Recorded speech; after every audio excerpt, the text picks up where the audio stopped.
आप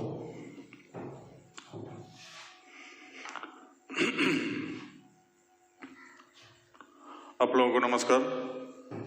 हम लोग पिछली क्लास में देखे थे एडजॉर्प्शन आइसोथर्म, जिसका एक टाइप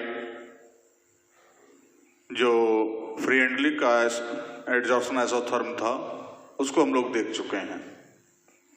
अब हम लोग यहाँ पर देखते हैं एक छोटा सा टॉपिक है एडजॉर्प्शन आइसोबार, तो उसको पहले देख लें।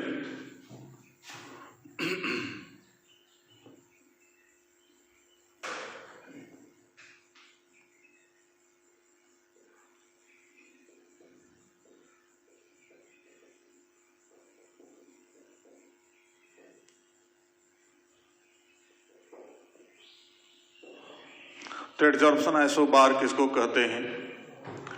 तो जैसे वहां पर हम लोग देखे थे एडजॉर्प्शन आइसोथर्म में कि रिलेशन था degree of adsorption versus pressure at constant temperature. Temperature constant है और डिग्री ऑफ एडजॉर्प्शन का रिलेशन बनाया जा रहा है वहां पर हमको प्रेशर के साथ। तब जो ग्राफ प्राप्त होता है तो उसको हम लोग कहते थे एडजॉर्प्शन आइसोथर्म। अब यहां पर कहता है कि नहीं, प्रेशर को कांस्टेंट कर दें। प्रेशर क्या है? कांस्टेंट है। और प्रेशर कांस्टेंट करके और उसके बाद हम लोग यहां पर जो है कि रिलेशन बनाएंगे degree of adsorption versus temperature. तो टेम्परेचर के साथ क्या ताल्लुकात है, क्या रिलेशन है, उस रिलेशन को जो हम ग्राफ के रूप में रिप्रेजेंट करते हैं, तब जो भी ग्राफ प्राप्त होगा उसको हम लोग कहेंगे एडजॉर्प्शन आइसोबार। तो नीचे एट कांस्टेंट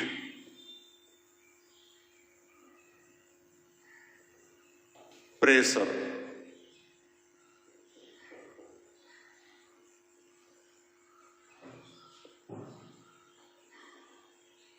when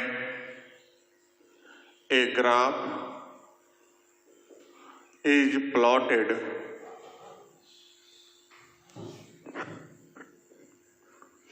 between या plotted for representation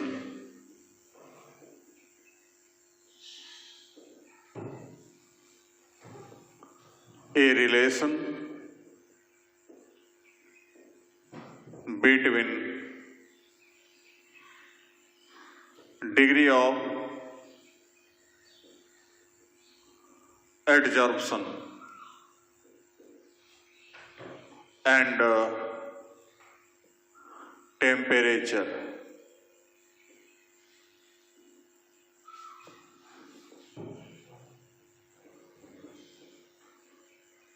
then obtained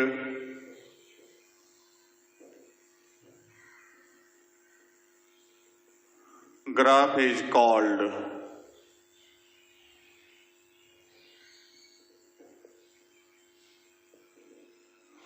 adsorption isobar.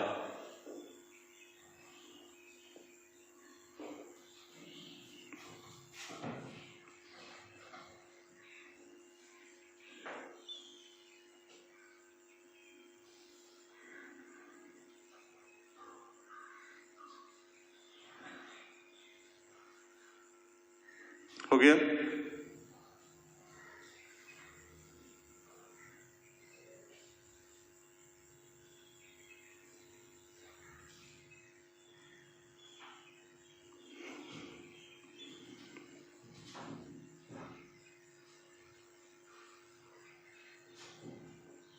अब इसके लिए हम लोग दोनों के लिए अलग अलग देखेंगे। For फिजीजॉर्प्शन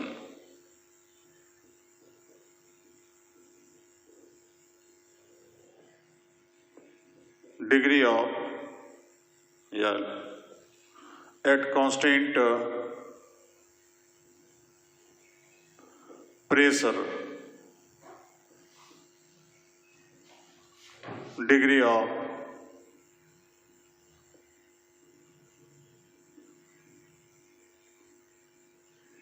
adsorption is inversely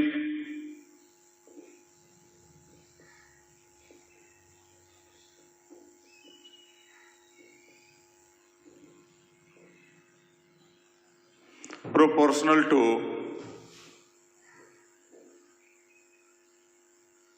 temperature. That is degree of adsorption.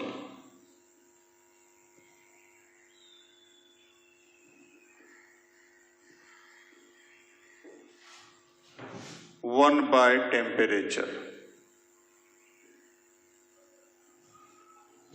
or x by m is proportional to 1 by t. लिखिए इसको।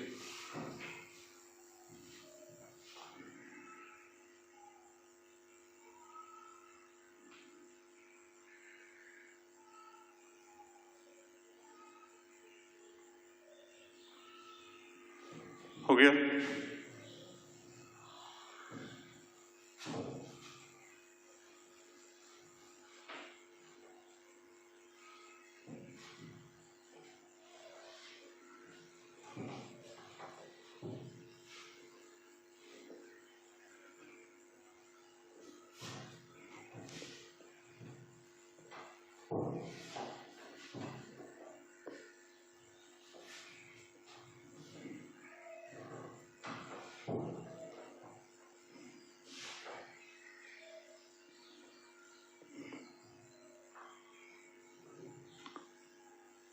So,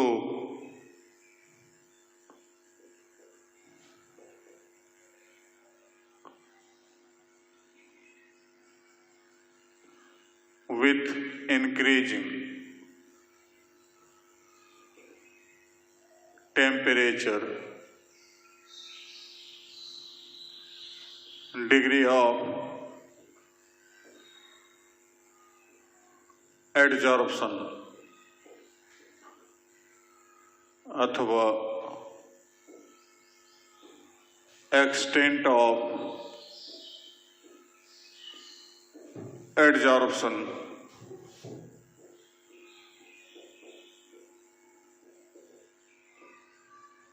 of gaseous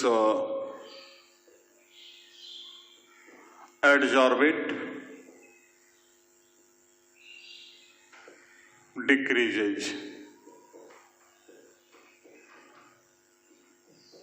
टेम्परेचर बढ़ता है, यहाँ से रिलेशन से देखें कि टेम्परेचर बढ़ेगा तो डिग्री ऑफ एडजॉर्प्शन जो है x बाय m का मान क्या होगा, घटेगा।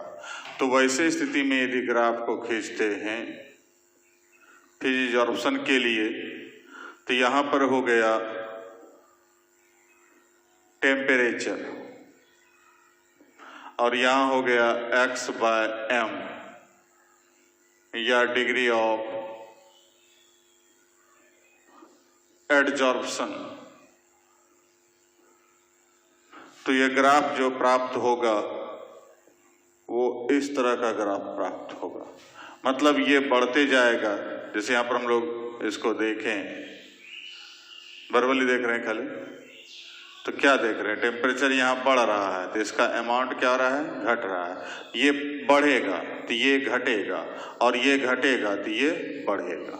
तो इस प्रकार से जाकर के जो है कि ग्राफ प्राप्त होगा फिजिजॉर्प्शन के लिए। तो ग्राफ याद रखना है, ग्राफ जाकर के जो है हमको दे देगा किसके लिए है, फिजिजॉर्प्शन के लिए, या कौन सा ग्राफ फिजिजॉर्प्शन के लिए है, टेम्परेचर और डिग्री ऑफ एडजॉर्प्शन के बीच। अब ग्राफ का नेचर आपको दिमाग में डालना है, याद रखना है। तो इस प्रकार से चूंकि हमको वो रिलेशन दिमाग में रखें कि वो इनवर्सली प्रोपोर्शनल है, टेम्परेचर बढ़ेगा तो वो डिग्री ऑफ एडजॉर्प्शन क्या होगा, घटेगा। लिखिए B number,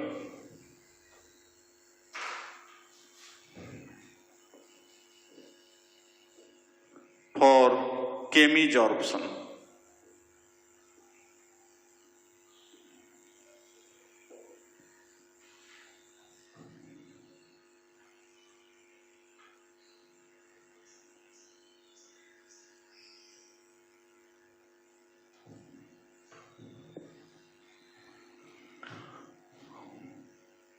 with increasing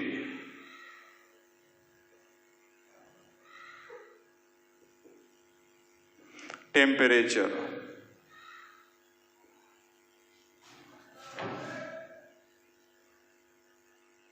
Degree of adsorption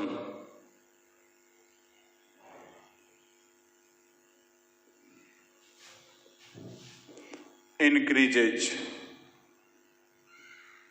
First, because of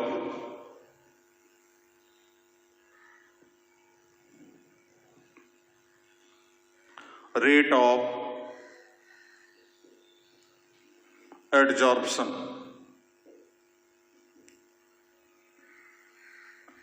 increases also.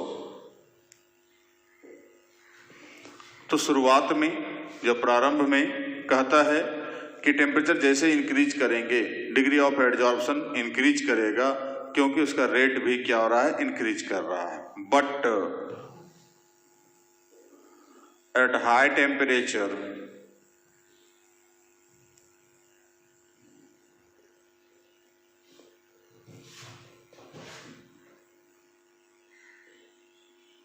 Degree of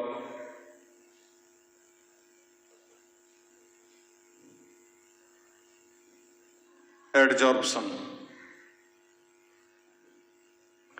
decreases because of at high temperature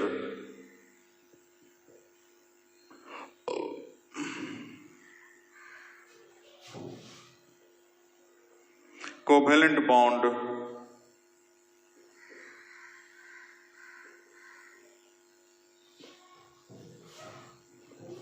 of adsorbent and adsorbate is decomposed.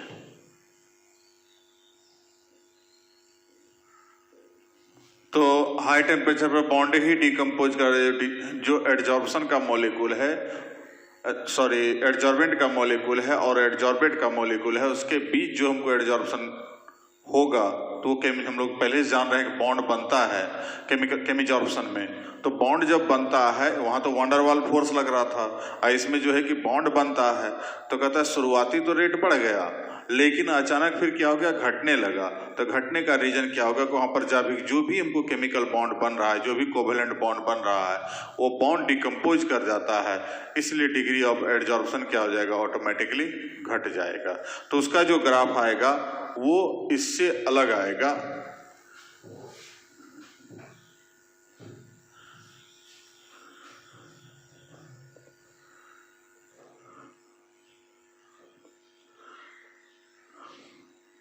तो इसका जो ग्राफ देखते हैं तो ये ग्राफ जो आएगा यहाँ पर, थ्योरी तो ये है.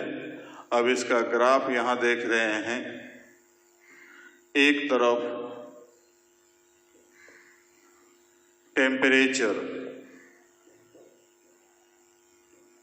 Degree of adsorption, that means x/m.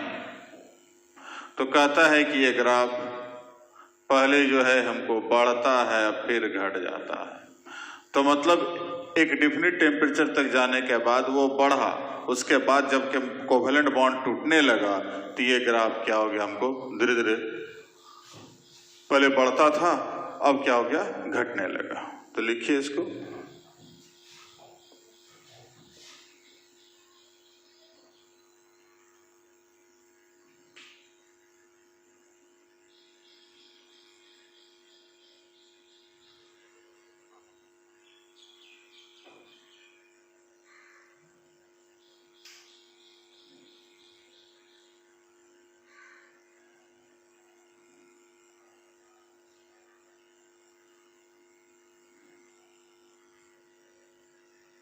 हो गया.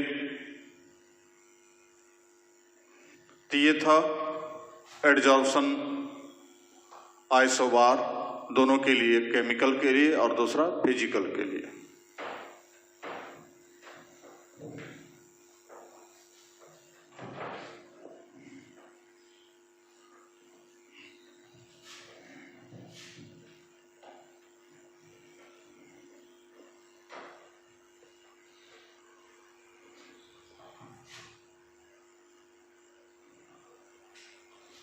अब हम लोग देखें applications of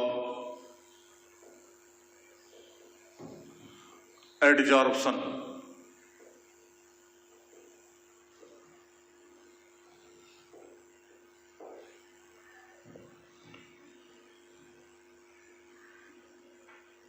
Process of adsorption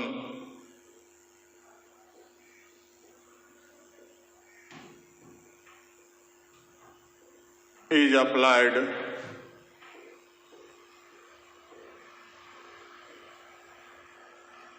for following different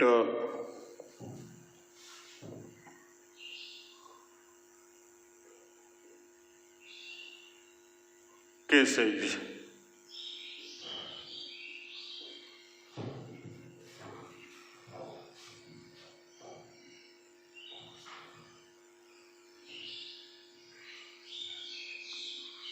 पहला number, for humidity control.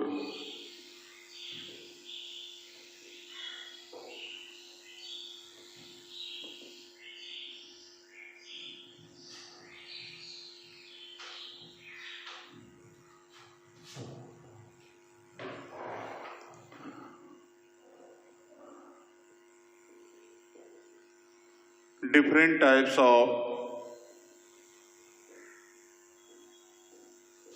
adsorbent like aluminum gel,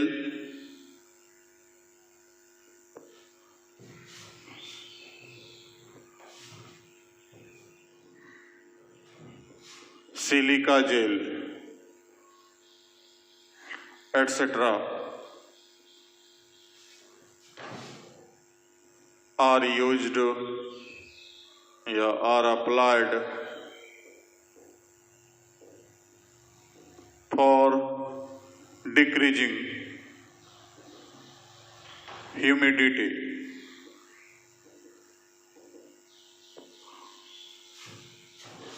in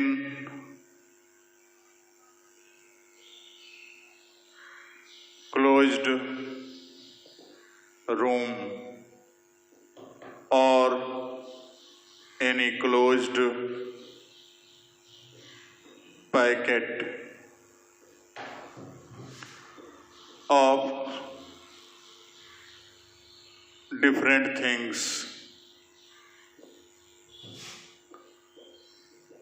तो जैसे जूता चप्पल वगैरह सब या इलेक्ट्रॉनिक्स का सामान वगैरह सब पैकेट में पैक करते हैं तो उसमें एक पुड़िया दिया रहता है। बैग वगैरह सब, जो बैग है, वीआईपी है, जो भी चीज़ कहीं पैकिंग किया हुआ है तो वहाँ पर, या कुछ इलेक्ट्रॉनिक्स का सामान है तो उसमें एक छोटा सा पुड़िया दिया रहता है सिलिका जेल का। तो वो सिलिका जेल चीनी की तरह दिखलाई पड़ता है, पुड़िया के अंदर में रहता है, थोड़ा सा बड़ा दाना रहता है, उजला होता है। तो इसलिए डाला जाता है कि वहाँ पर जाकर जो भी मॉइस्चर है उसको क्या करे, एडजॉर्ब कर ले। तो एडजॉर्प्शन का बहुत तगड़ा एग्जाम्पल आपको देखने को मिलता है। उसी प्रकार यदि हम रूम में यदि रख लेते हैं सिलिका जेल या एल्यूमिनियम जेल को, तो वहाँ पर का जो ह्यूमिडिटी क्या होता है, वो जितना इस रूम में ह्यूमिडिटी होगा, मॉइस्चर होगा, उसको एडजॉर्ब कर लेगा।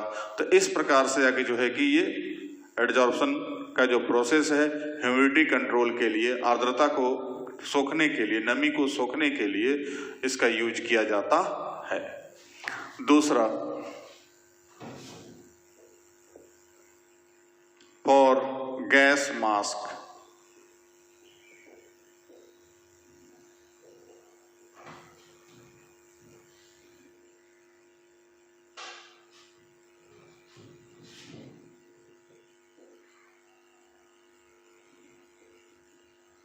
In different types of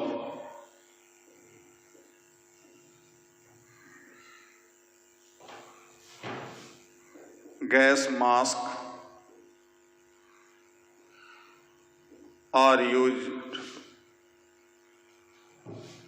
gas mask, charcoal is present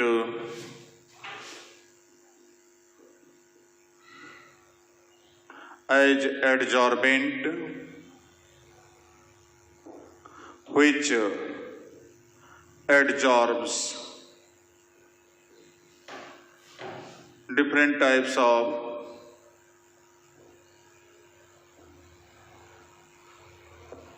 harmful gases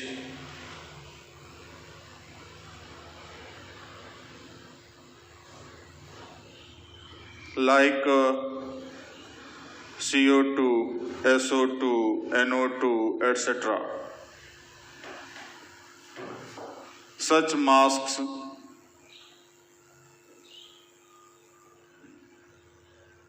are applied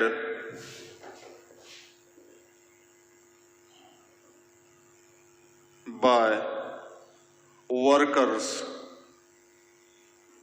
of mines. तो हम लोग जो मास्क यूज करते हैं अभी वर्तमान में कोरोना के टाइम में, तो मास्क बच्चा पहचान गया कि मास्क किसको कहते हैं। तो इस मास्क की बात नहीं हो रही है, बात हो रही है यहाँ पर गैस मास्क की, जिसका इस्तेमाल माइंस में, माइंस मतलब खदान, जो कोयला का खदान है या कहीं भी ओर्स वगैरह सब निकालेंगे, जो खदान खोदा जा रहा है, तो वैसे कंडीशन में वहां पर जाकर के जो है कि बहुत सारा खतरा रहता है कि अंदर में बहुत सारा गैस वगैरह सब भी निकलेगा या निकलता है, तो उस गैस को, वो तो गैस हानि पहुंचाएगा, दम घुटा देगा। तो इसलिए उसके लिए क्या करता है, वहां पर जाके जो है कि एक गैस मास्क का इस्तेमाल करता है वर्कर सब, जिसपे बाहर में क्या होता है, चारकोल रहता है, और वो चारकोल एडजॉर्ब करता है इन सारे गैसों को, एडजॉर्बेंट के रूप में वहां पर काम कर रहा है। तो इसका एडजॉर्प्शन का एक दूसरा इस्तेमाल कहाँ हो रहा है, गैस मास्क में। और देखते हैं, पहले लिखिए इसको।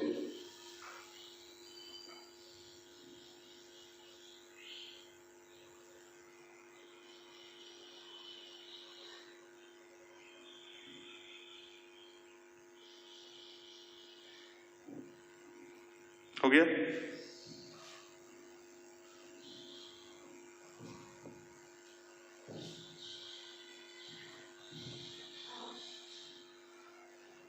तीसरा अप्लाई हम लोग आगे जाके देखेंगे, जस्ट इसके बाद वाला टॉपिक जो हम लोग देखेंगे तो वहां भी एडजॉर्प्शन का यूज होता है। एक लाइन खाली यहां पर लिख दें हम लोग, बाद में एग्जाम्पल वहां देखेंगे, बहुत सारा एग्जाम्पल देखना है इस टॉपिक के बाद।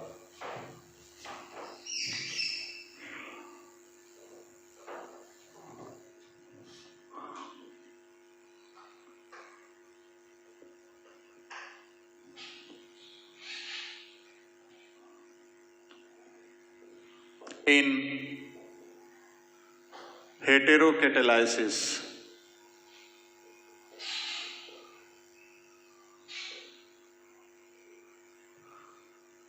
different type of adsorbent are used as heterocatalyst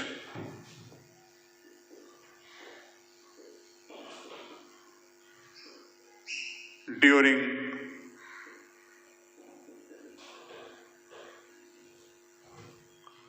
different chemical reactions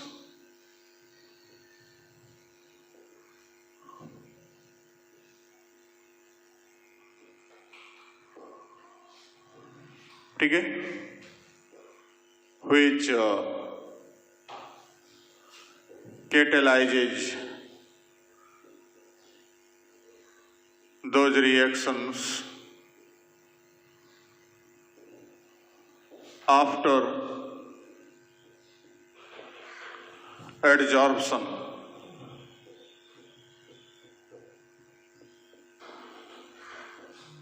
of gases।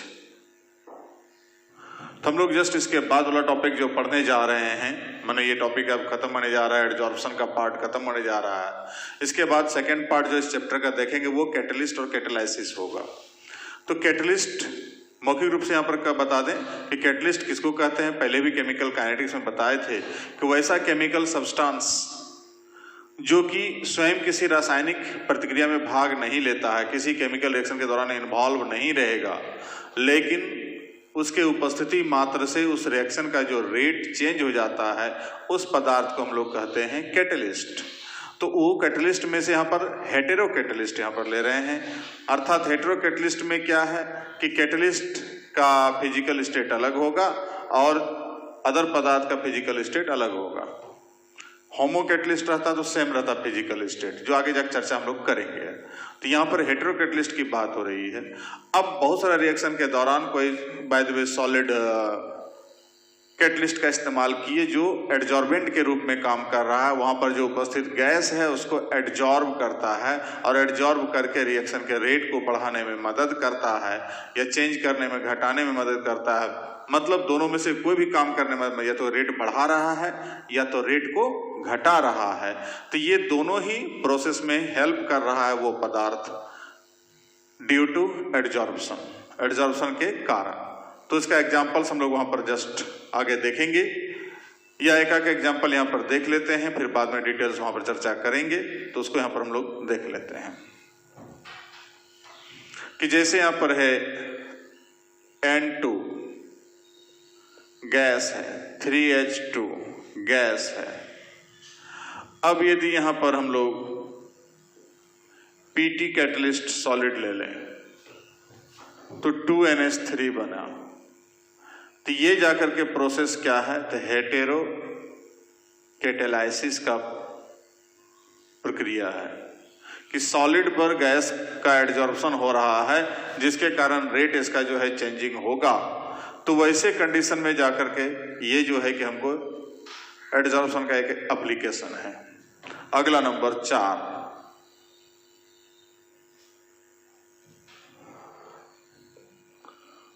For softening of hard water,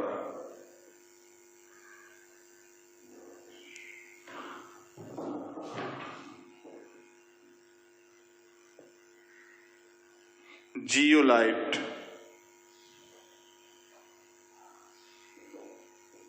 is used as a water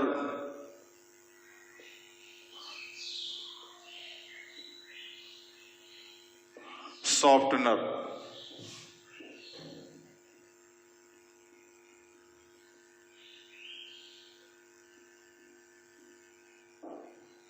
which adsorbs some impurities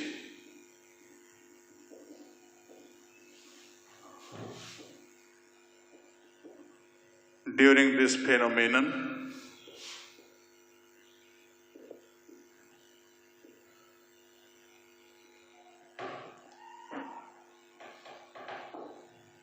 From which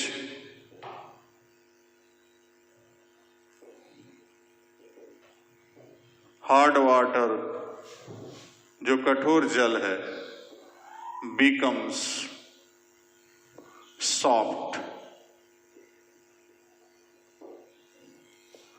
तो zeolite का इस्तेमाल करते हम लोग hard water को soft करने के लिए। तो जैसे उसको डालेंगे वहां पर, तो वैसे वो क्या करता है, जाकर के जो है कि एडजॉर्ब करता है बहुत सारा पदार्थ को, जो भी इम्प्योरिटीज है उसको एडजॉर्ब करेगा।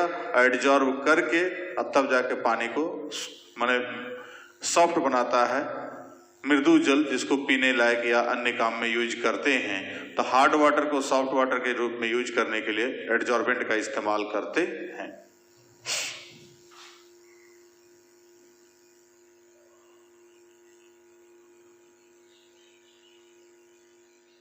लिख लिया?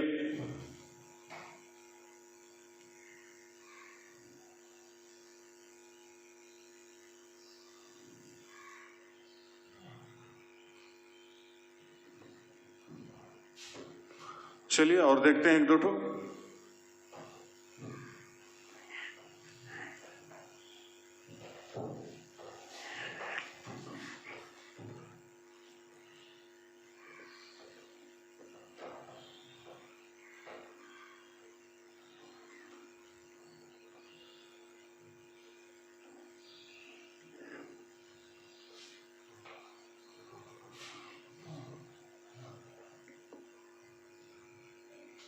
तो 5वां number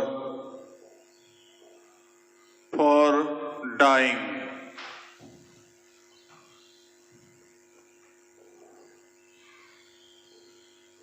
of cloth.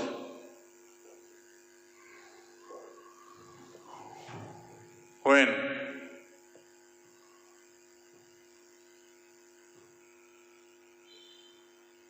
mordant is used during dyeing of, then it acts as adsorbent. तो यहाँ भी एडजॉर्प्शन का काम हो रहा है कि मॉर्डेंट वहाँ पर जाके जो भी हमको डाई के रूप में यहाँ पर डालते हैं कपड़े को डाई करने के लिए, कपड़े को रंगीन करने के लिए, तो वो जाकर के जो है कि पहले वहाँ पर जाके एडजॉर्ब करके उसके बाद तब फिर कपड़े के साथ साथ ही मिलता है, कपड़े के साथ मिल करके उसका तो कपड़े को रंगीन बनाता है। तो वैसे कंडीशन में जाकर के जो है कि वहाँ पर एडजॉर्बेंट का काम कर रहा है, जो भी मॉर्डेंट का इस्तेमाल करते हैं उसको।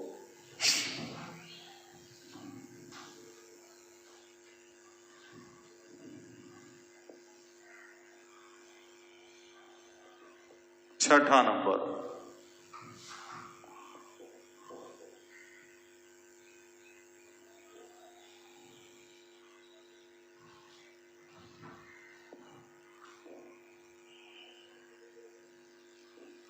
Sugar cane.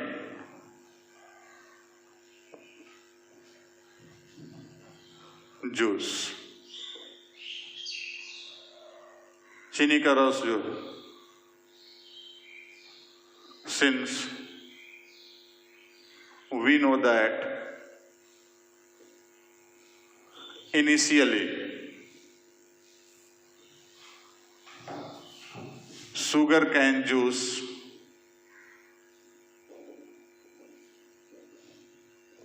is found as dark colored, but after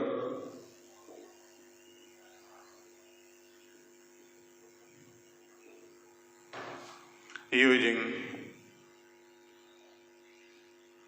any adsorbent as cleansing agent,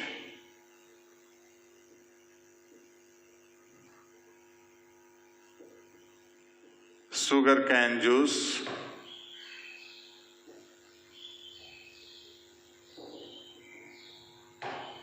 becomes white, from which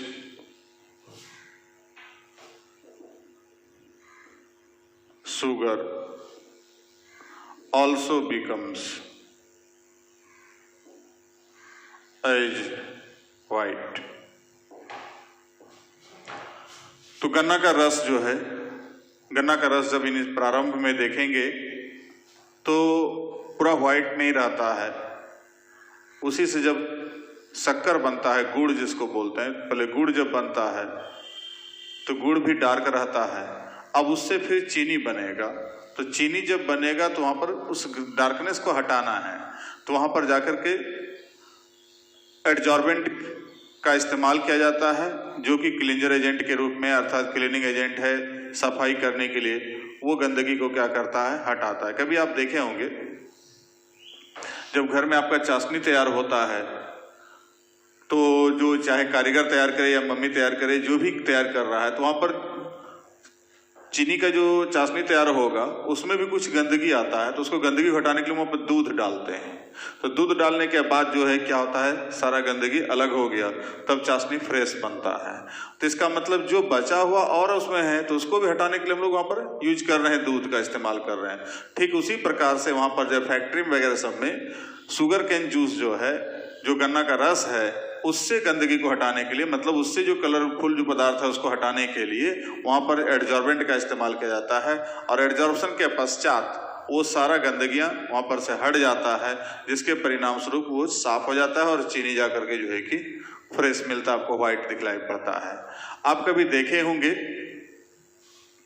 यदि चीनी का बोरा जो है बैग, उस पर लिखा रहता है सल्फेटेड, तो वहां पर जाकर के जो है कि चाहे वो कोई भी सल्फाइट साल्ट हो किसी मेटल का, जिसको हम लोग खाद के रूप में भी इस्तेमाल करते हैं बाद में, माने ऐसे जाकर के खेत में, तो वो जाकर के उसका इस्तेमाल किया जाता है चीनी को साफ करने में। इसलिए जाकर के जो है कि शुगर के अथी में, शक्कर के तुलना में, जो गुड़ के तुलना में चीनी थोड़ा सा हम लोग के सेहत के लिए ठीक ठाक नहीं है, क्योंकि जो एडजॉर्बेंट वहां पर यूज कर रहे हैं वो एडजॉर्बेंट वहां पर यदि फंसा रह जाता है कुछ, तो वो हम लोग के शरीर के लिए क्या होता है, हानिकारक है। तो खैर बात की बात है वो, लेकिन तत्कालिक जाकर के जो है कि हम लोग यहाँ जो साफ करने की बात हो रही है, तो वहां पर एडजॉर्बेंट का जो इस्तेमाल करते हैं, जो एडजॉर्प्शन का काम में भाग लेगा, वो वहां पर जाकर के जो है कि इस प्रकार से साफ करता है।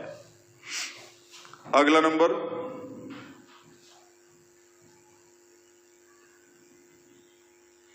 For production of high vacuum,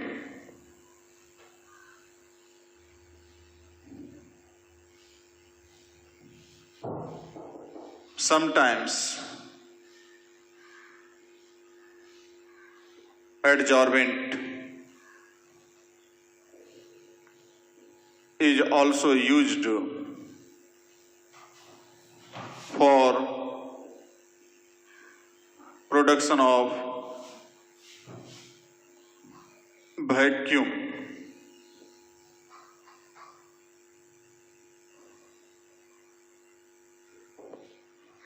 Such adsorbents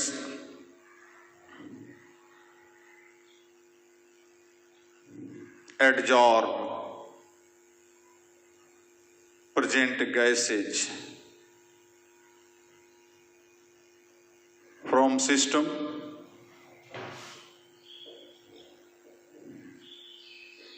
then vacuum is formed.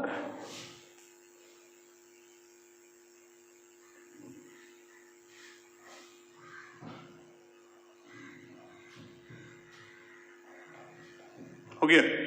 तो इस प्रकार से हम लोग यहाँ पर देखते हैं कि वैक्यूम प्रोडक्ट करने के लिए, जैसे मान लीजिए यहाँ पर कोई सिस्टम छोटा सा बॉक्स है और उस बॉक्स में जो भी गैस है उसको हटाना है, तो वहां पर जाके कोई एडजॉर्बेंट को रख दें तो वो क्या करेगा, सारा गैस को एडजॉर्ब कर लिया।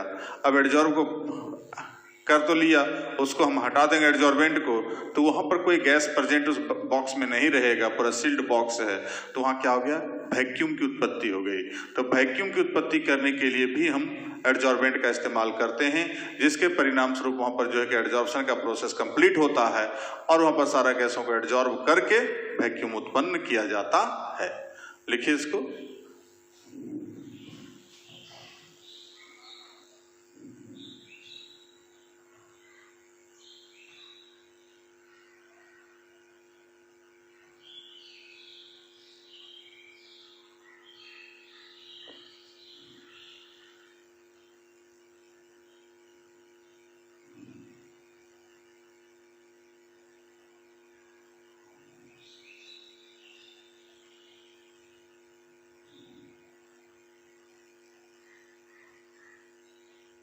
हो गया।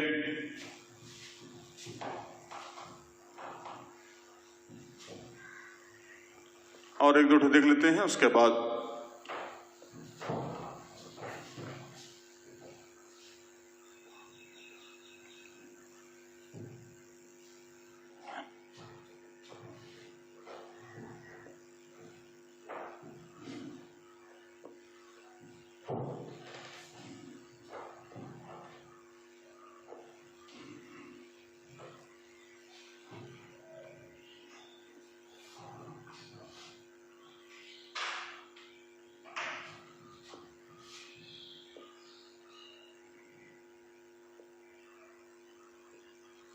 आठवां number, for treatment of diseases, बीमारियों के उपचार के लिए।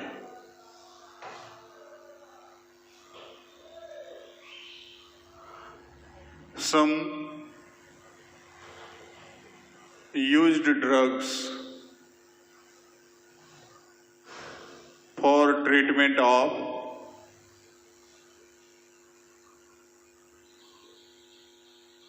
different diseases act as adsorbent.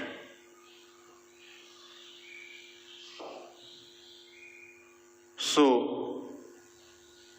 such drugs adsorb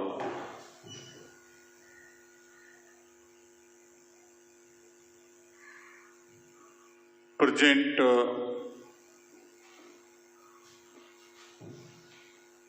adsorbate from affected part of body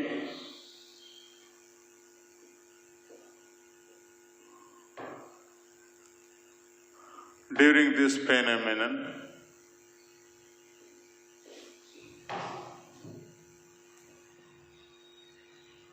Heat is also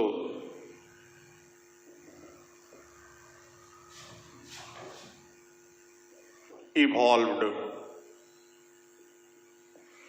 कभी कभी कुछ मेडिसिन का जो इस्तेमाल हम लोग करते हैं, कुछ ड्रग्स मतलब मेडिसिन, तो कुछ ड्रग्स या मेडिसिन का जो इस्तेमाल करते हैं तो वो जाकर के एडजॉर्बेंट के रूप में कार्य करता है।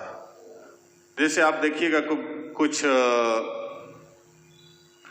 ऑइंटमेंट वगैरह सब है, या जैसे मूव जेल वगैरह सब है, स्प्रे जो करते हैं, तो स्प्रे करने के बाद जहां पर कहीं दर्द है वहां पर स्प्रे करते हैं, वहां पर गर्म हो जाता है, लहरने लगता है। तो इसका मतलब वहां पर क्या कर रहा है, वो वहां पर जो एडजॉर्प्शन का काम कर रहा है, एडजॉर्प्शन का जो हम लोग जानते हैं कि एक्सोथर्मिक होता है, तो वैसे कंडीशन में वहां पर हीट प्रोड्यूस कर रहा है, और वो जाकर के जो है कि हीट जो प्रोड्यूस होगा, इवॉल्व होगा। अब वहां पर हीट इवॉल्व होकर के जो भी प्रॉब्लम होगा, नस उसका प्रॉब्लम कहीं कुछ, तो हीट के द्वारा, मतलब थर्मल थेरेपी है ये वो, तो उसको हीट के द्वारा उपचार किया जाता है, जहां के वहां सारा नस वगैरह सब क्या होता है, फिर सही जगह पर शेड्यूल आ जाता है और दर्द क्या होता है, खत्म हो जाता है। तो वहां पर हम लोग जो स्प्रे मारते हैं तो वहां पर प्रोसेस क्या हो रहा है, एडजॉर्प्शन का, क्योंकि वो एडजॉर्बेंट के रूप में वर्क कर रहा है। इसके अलावा एक और महत्वपूर्ण कार्य है for separation of inert gases.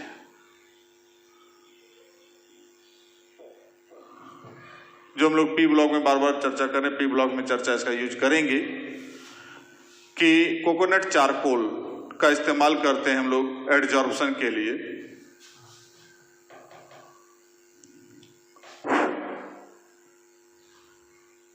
Coconut charcoal is used as adsorbent during separation of all inert gases from mixture।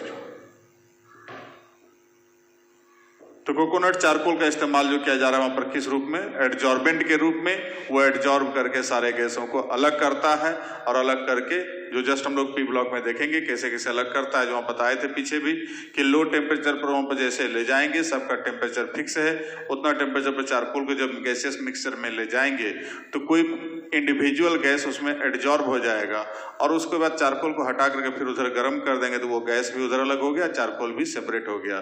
फिर दोबारा चारकोल को ले जाएंगे मिक्सचर में, और फिर टेम्परेचर को लो करेंगे, अलग इंडिविजुअल टेम्परेचर, फिर दूसरा गैस वहां पर एडजॉर्ब होगा। तो ये प्रोसेस बारी बारी से दोहराने के बाद एडजॉर्प्शन के पश्चात सारा गैसियस मिक्सचर, जो इनर्ट गैस का जो मिक्सचर है, उस मिक्सचर से इनर्ट गैस को हम लोग सेपरेट करते हैं।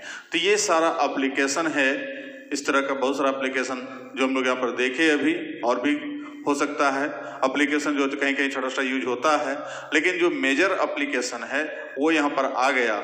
इसको जाकर के जो है कि हम लोग यहाँ पर देख लिए, समझ लिए कि एडजॉर्प्शन का कितना महत्व है हम लोग के लाइफ में, कहाँ कहाँ पर एडजॉर्प्शन की जरूरत होता है हम लोग को पता नहीं चलता है, लेकिन एडजॉर्प्शन का इस्तेमाल वहाँ पर हो रहा है। तो खैर यहाँ तक हम लोग देखे एडजॉर्प्शन का पार्ट। तो एक पार्ट इस चैप्टर का खत्म हो चुका है। अगले पार्ट में हम लोग कैटलिस्ट और कैटालिसिस को लेकर के उपस्थित होंगे। तब तक के लिए धन्यवाद।